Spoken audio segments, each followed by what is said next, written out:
কি দিয়ে খাচ্ছ? দেখতেই তো পাচ্ছ, আমরা ডাল, ভাত, পোস্ত, ডিমের কারি, কি বাটি পোস্ত? বাড়ি পোস্ত। খাও। ঠিক আছে তো সব? হুম। হ্যাঁ, চলো আমি এখন খাচ্ছি।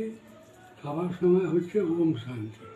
ওম শান্তি। হ্যাঁ, খাবার সময় আসলে শান্তির জায়গা।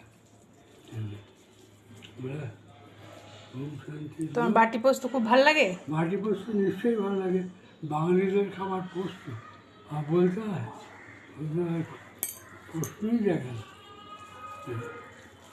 আমার বর্ধমান জেলার লোক, বর্ধমান, কলকাতা হুগলিটা খায় না, কিন্তু বর্ধমান জেলার লোক সাধারণত।